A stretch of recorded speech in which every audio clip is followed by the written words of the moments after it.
Good morning. So in this 40 minutes, we'll discuss about switch capacitor circuits. The three video lectures are already posted. I hope you have watched those lectures. We'll be having a quick revision through the concepts what we learned in those lectures. Right. So in your course, analog and mixed signal IC design, first 3.5 units are belongs to analog IC design, where we discuss more about amplifiers. Now, at the end of fourth unit, you are actually studying certain things which will help in mixed signal IC design. So when I say mixed signal IC design, so mixed signal IC design are basically the blocks which connect your analog world or the real world. So this is a real world, and this is something called as your digital world, or we call this as simulated world. So the blocks or the interfaces which connects your real world to your digital world is called as they generally we call it as interface electronics. So why we call this as real world is because all real world signals are analog in nature. So if I want to process with analog signals, by looking at the different advantages of digital storage and processing, we always do this conversion from analog to digital. And the blocks which sits at this interface are called as interface electronics, or we call this as ADCs and DACs. So the study of these blocks, which actually help in taking the input as analog signal, or and by converting those signals into digital, or vice versa. So the study of those blocks are otherwise called as mixed signal IC design. That means from your signals and system concept,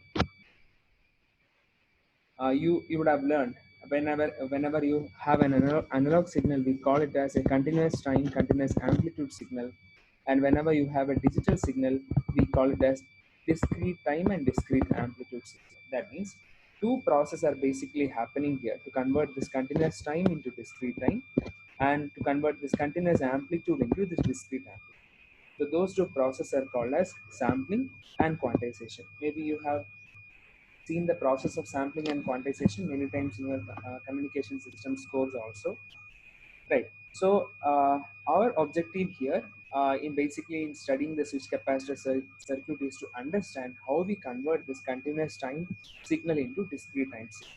Basically what is meant by sampling, right? So to start with, we have discussed about Nyquist theorem.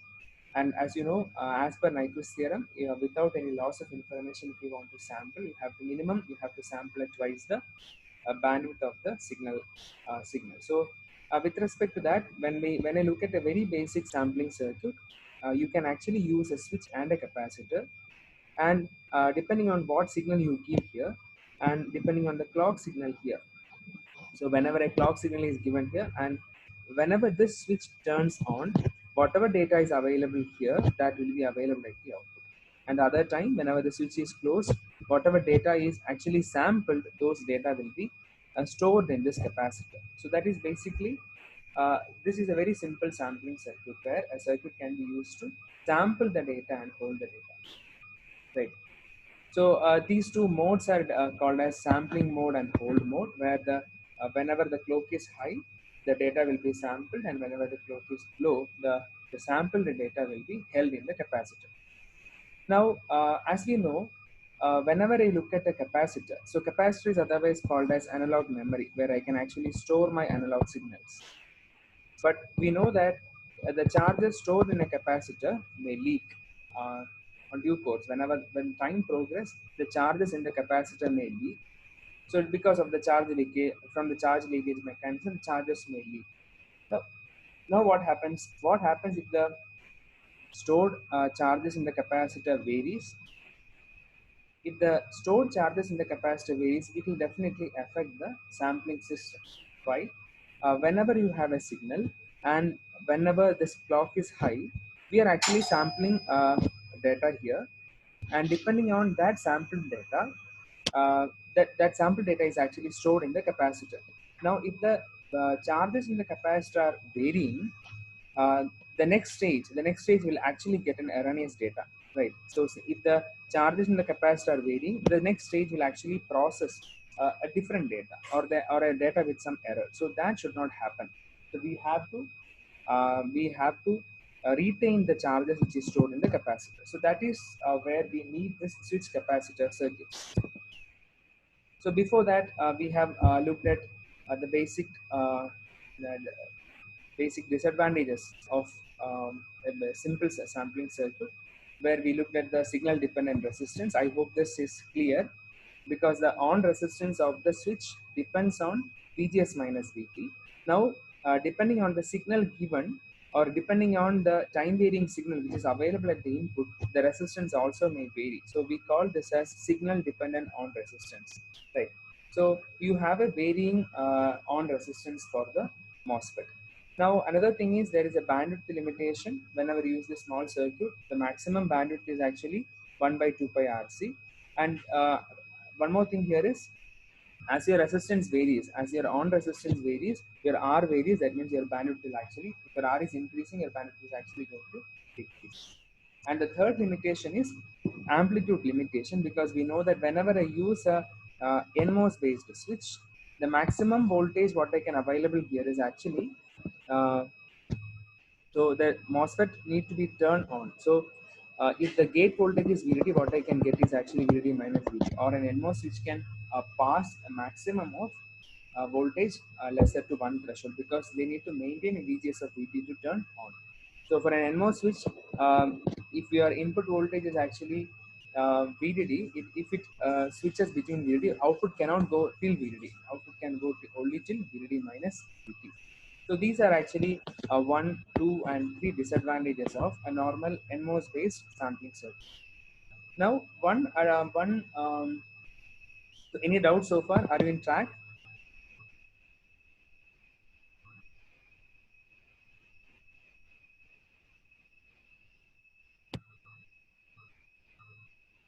Hello, guys. Yes, sir. Okay. So I'll quickly revise. All these concepts are actually explained in detail in the lectures. Now, so that is why we move to a PMOS switch. As you know, PMOS switch has its own advantages. It can actually pass a complete one, but not a complete zero. So with that idea, we can actually use a transmission gate where a PMOS and NMOS switch come together can actually pass the entire voltage signal available at the input. So now, when you look at the characteristics of a transmission gate switch, you have to look at the on resistance of NMOS device, on resistance of PMOS device. So when I combine the on resistance of these two, the resistance of your transmission gate is almost like this pink line. You can see this line, right? So this is actually the on resistance of a transmission gate, right? Now, so here when I specifically look at the problems again, yeah, the other problems will remain finite bandwidth, then distortion, signal dependent resistance, and another thing is KT by C noise. You remember we have looked at this KT by C noise in the noise lectures. So whenever you have a resistance associated, whenever you have a resistance and a capacitor, the noise associated with this is independent of the resistance, but there is actually this KT by C noise that comes from the combined circuit. Right. We have looked at the derivation part in our noise video. So these are actually the yes, Rakshat, you can go ahead with your Sir, question. here signal dependent resistor you have given us, but from the graph we can see that the resistance is almost constant and independent of the signal. Yes, so you can see that your on resistance of NMOS device and on resistance of PMOS device both are signal dependent. So when you look at this combined graph, you can see a small variation even at this point. Yeah, as you compare it with your NMOS only switch or a PMOS only switch, the on resistance is far better. But still, I cannot say that the on resistance is totally signal independent, because the combined on resistance what I have plotted here is actually a combination of on resistance of NMOS and PMOS devices. Right? It is not like totally eliminated, but comparatively, you will actually get a constant, or you will get actually a constant on resistance. But we cannot neglect this part. You can see actually a small variation there.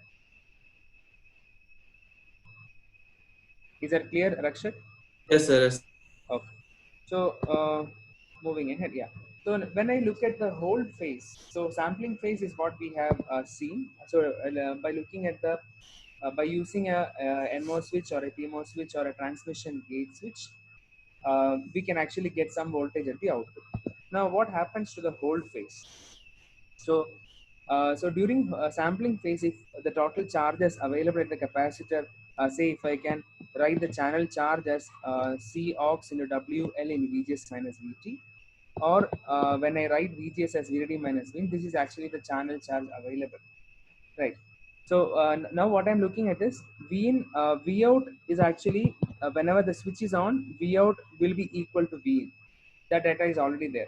But during the sampling phase, when this MOS transistor is on, there will be charges in this channel. Now, when this MOSFET turns off, what happens to this charges? Right. So I have written two conditions here. One is if your input impedance is 0, I can say that all these charges will be absorbed by the source itself, because there is nothing here hindering the charges here. So the entire charges can actually move towards left side. Or if your input impedance is infinity, none of the charges can actually move this side. We can assume that all the charges will be dumped to the capacitor, right? But these two cases, none of these cases will actually happen, because we cannot ideally get any we cannot actually practically get a zero input resistance or an infinite input resistance. So by various calculation, people have actually suggested that the ideal thing is actually to consider that the charges will actually split, charges will actually flow towards left as well as towards right side. Now, our concern here is not how much charges, or our concern here is to understand whether the charges already stored in the capacitor. So during sampling phase, I'll mark using red. So during sampling phase, the charges at this Vin will be actually stored to this capacitor. Now I am looking at the charges which is already stored, whether these charges are getting changed, or whether some error data is coming to this charge. So error data can come to this charge because the charges in the channel may contribute or may flow to the capacitor. Some portion of the charges in the channel may flow to the capacitor. And that charges will actually change the already stored charge in the capacitor, which is actually an error in data. Now, why I am telling this is an error in data? Because each time the charges dumping into the capacitor during each clock cycle may differ. Because we cannot say that always this particular charge will flow, because the signal here is actually keep on varying, right? So depending on the signal, your channel the charges in the channel will also change. That means at each instant the unwanted charges dumping into the capacitor is actually different, and or I can say an unknown fraction of charge is dumped to the whole capacitor during each clock cycle. So this problem we generally refer it as channel charge injection problem, or charge injection problem basically. So what is happening from the charges in the channel, from the MOSFET channel, charges are actually dumping into the capacitor. And one more thing is that the charges dumped to the capacitor is not a constant one, since the charges in the channel are depending on the input signal. The charges dumped to the capacitor during hold phase also may vary. Right. So, any doubts from this side? This particular idea, this concept of charge injection.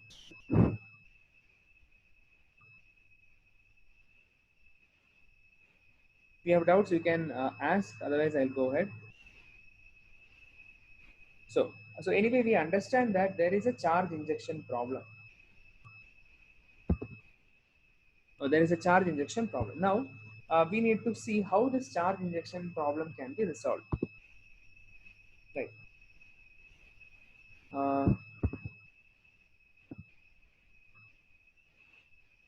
Okay. If I look at this diagram, so what I have done is, depending on my input clock, input depending on my clock, there will be some charges in the channel, and that charges will be actually some fraction of that may dump to this capacitor. Now, if I want to preserve the charges stored in the capacitor during sampling phase, what I should do is I should not allow the charges actually to flow through this capacitor. Right. So whenever the switch is high, whenever this phi 1 clock signal is high, the switch is closed. Whenever the switch is closed, V in, V out will be very close to V in. So the charges here, the capacitor here will actually store the charge from V in. But when the switch turns off, whatever charge is there in the channel, that some fraction of that can also dump into this capacitor. Now, if I allow this charge to dump to this capacitor, the data in the capacitor will actually vary or it will change. Or that is basically we call it as charge injection problem. So one solution to this is adding another switch at the bottom plate of this capacitor and turning off this switch. So I mark this as phi 1 and this as phi 1a. The meaning is I will actually turn on this transistor little advanced to the phi 1 clock signal. So what happens? Say this is your phi 1 clock signal. This is your phi 1, and I will turn on this B transistor or the switch B little early. So if I turn on this switch little early, what happens? This path will be off, right? Now, whenever this capacitor or whenever this phi 1 goes low, this will be turned off. When this turns off, the charges cannot see actually a path to ground because this is already turned on. Yes, turned off. This is already turned off. So since there are no charges, the charges cannot see a path here. Charges will not flow through this capacitor, and the data in the capacitor is actually preserved. So this technique is called as bottom plate sampling, and this is one of the widest used technique to actually remove this charge injection problem. Right. So with this bottom plate sampling, yeah. So this is idea of bottom. Now you may ask this question. So what about this phi 1a? Now this phi 1a, when this phi 1a turns off, there will be charge in the channel. This charges can actually dump to this capacitor. Yes, it can come, but compared to your charges dumping from phi 1, this phi 1a charges are actually independent of any other signal, right? So here the charges coming at each instant are different because that depends on gain, but here it is not. Right, there is no signal, or the dependency on the signal is actually less compared to the other one. So in that case, even though some charges dump to this capacitor, the charges dumping at each instant will be actually same. So that constant data error can be tolerated compared to a varying error data which is coming from the other switch. Right. So if I look this bottom plate sampling structure, finally what I have is something like this. You have a capacitor where the capacitor is holding a charge, some Vx charge. From where this Vx charge is coming, this Vx charge is actually coming from your input data. So from input data, at each instant, the capacitor is holding some charge, and I'm calling it as Vx. Now, my intention is actually to safely process this stored data in this capacitor. So how to process this data further? When I say process this data, say if I want to amplify this data, if I want to process this, I need to actually amplify. See, if I have some data in very low voltage range, for a better processing, I will actually increase the signal swing so that the processing will be easy. So the question is, you have a Vx data, and how to amplify or how to increase that Vx data, right? So for that, actually, we have taken this small analogy where you have a capacitor C with the Vx data. So if I want to amplify the data, what I can do is, see, the charges in the capacitor Q can be written as CV, or the voltage is actually Q by C. Now, if I can use a capacitor of half the capacitance value, the voltage is basically double. I hope you understand this. V is equal to Q by C. Now, if I use half of the initial value of the capacitor at this node, the voltage in that capacitor is basically uh, amplified. So that can be better understood with these two containers, where you have a container with a larger capacity, where you have this much volume, this much water, and if you reduce the container to this form, the with the same data, if I pour the same water into that container, the water level is actually higher. Right, the same thing is applicable to the voltage level in a capacitor also. So if I do this, my Vy can be 2 times Vx. Initially, if we have Vx, and if I'm using half the capacitor value, your Vy can be 2 Vx. right? So that can be elaborated using this. So here you have V in C1 switch, C1 using another switch. Now if I am transferring that charges to another capacitor C2, you will actually get an amplified value.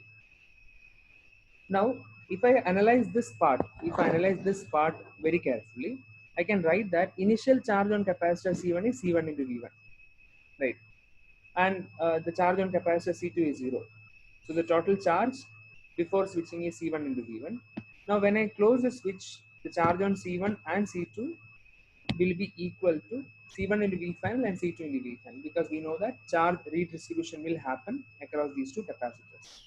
Now, by principle of conservation of charge, if I equate the charges before and after switching, I will get to know that the V final, the final voltage on the capacitor is C1 by C1 plus C2 into V1, right? Or if I write the charge on capacitor C2, it is C2 into C1 divided by C1 plus C2 into V1. Now, what is my intention? I want actually the entire, so if I look at the charge in capacitor C1, it is C1 into V1, but charge in capacitor C2 is C1 into C1 by C1 plus C2 into V1 into C2, right? So, if I want to process the entire charge from capacitor C1 to C2, what I need to do? If I want to get a complete charge to capacitor C2, when I say complete charge, if C1 is having C1 V1 charge, C2 also should have C1 V1 charge. And if I want to get this, what I can do is if your C2 tends, yeah, if your C2 tends to infinity, your Q C2 will be equal to C1 V1, right? Hello, am I audible?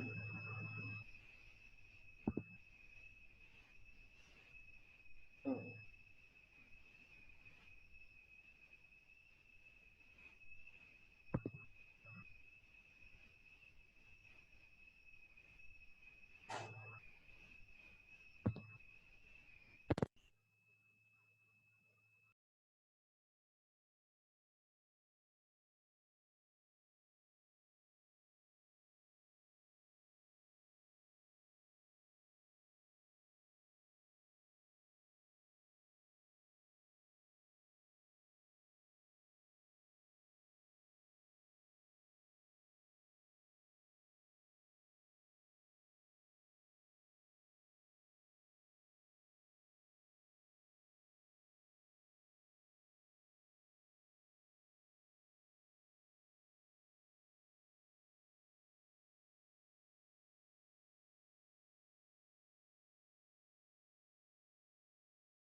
Hello,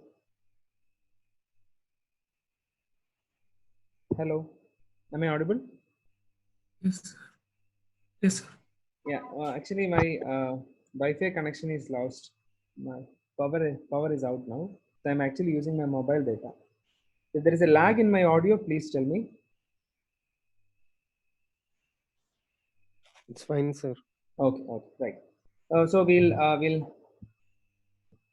we'll complete this. So the idea is to make your C2 capacitor infinity. If you can make your C2 capacitor infinity, the charges coming to the C2 capacitor will be C1 into V1. Now the question is, how can you make your C2 capacitance infinity? So yes, Rakshak. Previous slide, sir. Yes. Sir? Yes. Hello. In the previous slide, Yes. in the previous slide, we have seen that there is a requirement to transfer the entire charge. Yes. Previous of this. Yes. This slide. Yeah. In Yes. this slide, we have seen that we need to transfer entire charge. Like to amplify, we need to transfer entire charge. Also reduce the capacitance. But we are able to, after the derivation, we have observed that we are able to transfer the entire charge, but we have we have not, we are increasing the capacitance. So, So if we yes, Rakshak. Actually, here my intention is not to reduce the capacitance. I was explaining if I want to get amplified, if I want to increase, or if I want to get a higher level, a voltage level, what I can do is if I use half of the capacitance value, you can actually expect a 2 Vx voltage at the output. No, yes, yes. So it doesn't mean that I am actually looking for a half capacity. So what I want is actually an increased level for the output Vy. So the yes, one straightforward way of understanding it is if I can use half of the capacitance value, actually I can expect 2 times the data. yes, sir. But before implementing that, I actually looked at the case whenever there are two capacitors of different values, say C1 and C2, the final charge coming on capacitor C2 is actually only this much. It is not you are not getting the complete charge. You are only getting a fraction of the charge which is in the C1. That is why from here, whether my audio is lagging a lot. No, sir, it's fine. Okay. Right. So here, Rakshak, I think whether this is clear. My intention is not actually to use exactly half of the capacitance. My intention is only to get a higher voltage level. And in order to get Yes, that, sir. one way of doing it is using half of the capacitance value. Right. Yes, sir. But I have done a general analysis, and after that analysis, I observed that if I use two capacitors, say C1 and C2, whether it is of same value or half of the value, the charges coming to the second capacitor is only C1 by C1 plus C2 into V1. That is actually the what to say, the voltage value multiplied by your C2 value.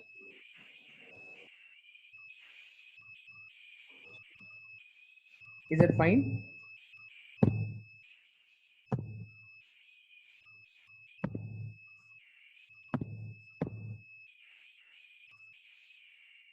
I hope I have a good connection now.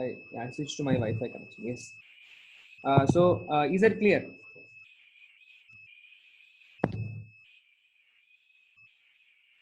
So we are just seeing how to transfer entire charge to Yes. the Yes. Correct.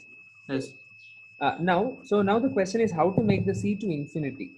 That is what I explained here.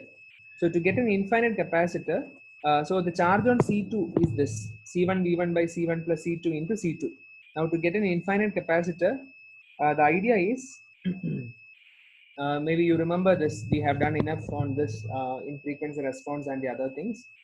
If you have an amplifier and if you have a feedback element like 1 by SC, your input or the impedance seen at this side or the Miller equivalent capacitance on the input side will be Z by 1 plus A. That means if you have a C capacitor in the feedback, C1 will be equal to C into 1 plus A. The same idea is extended here. So instead of keeping C2 as a simple C2 capacitor, C2 was placed in the negative feedback of an op-amp, where I expect that op-amp is having very high open loop gain. So ideally, this should be infinity, but we know that we cannot get infinite gain. But we have seen methods actually to get very high open loop gain in our second unit, like telescopic or Follett cascade or gain boosting or whatever it is. So I can get actually a very large A. So as your A is close to infinite, as your A is very, very large, you can actually get an infinite capacitor C2 here. That will inherently, that will actually solve the problem, or that will actually help to completely transfer your data from this point to this point. Right. And this can be redrawn in this way. So this is your circuit now. And this circuit, we call this circuit as a circuit which is sensitive to parasitics, because that is also explained. So let me stop here. So ask me if you have doubts still at this point, where I have used a capacitor in the negative feedback to get a larger value capacitance, to get an infinite capacitance, and thereby transferring the charges from V into V out. Excuse me, sir. Wasn't our objective to get twice the voltage on the second capacitor? Oh no, actually that was a simple case I have taken here. Uh, Okay, okay. yeah, so our intention is actually to get a higher level at the output. If you have V, you should get a larger V. So if I use half of the capacitor, you will get 2V. That is my idea.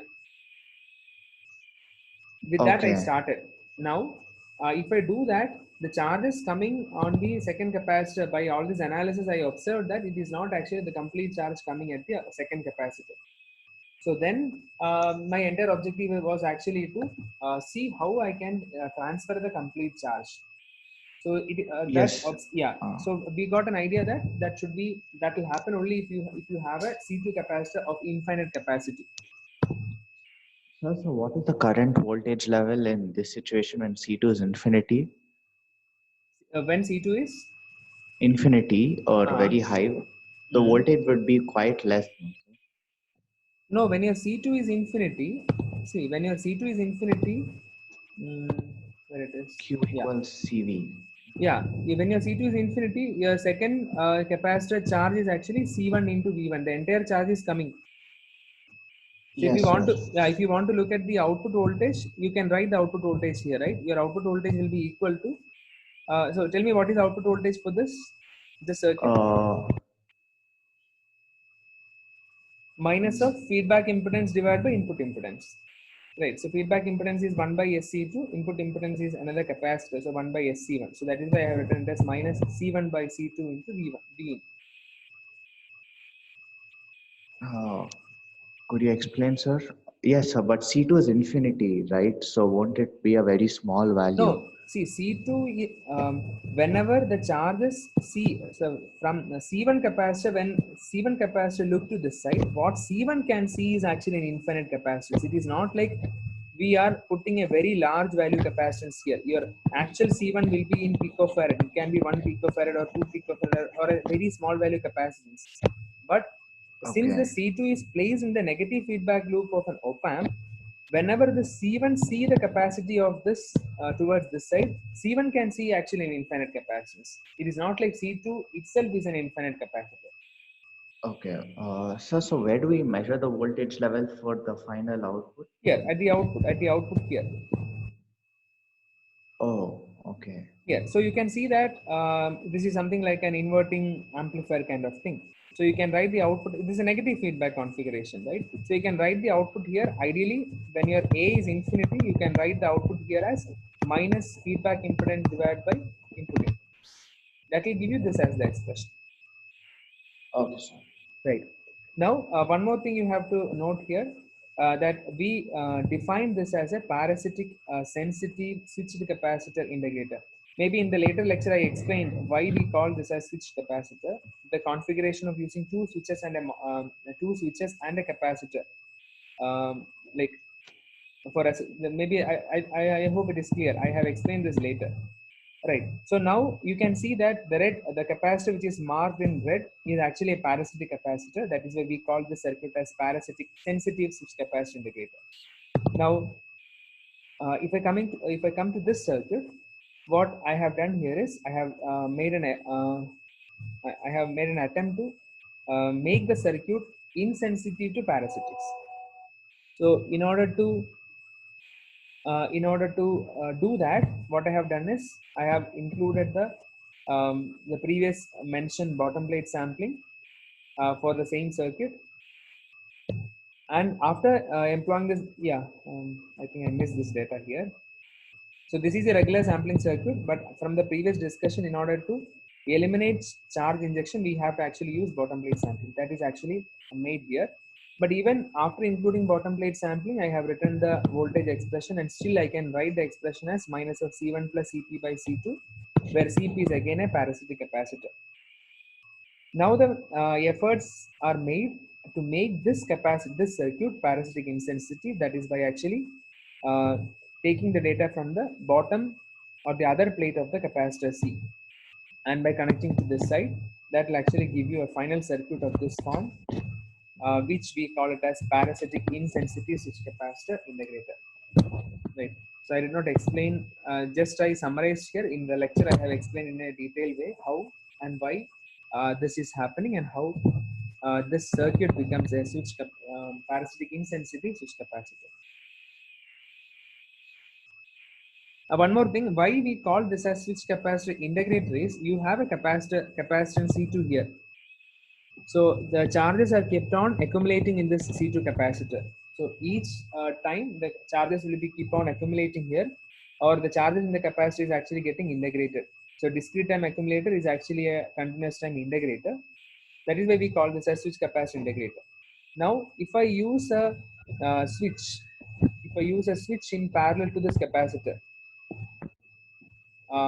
and if I clear the content in the capacitor C2 at every instant, this circuit we call it as switch capacitor amplifier, which will not accumulate the charge, but it will amplify at each instant. We call it as switch capacitor amplifier. Right. So since we have only 1 minute left, if you have doubts till this, you can ask. Otherwise, we will continue this in another lecture, maybe tomorrow's lecture. So any doubts so far?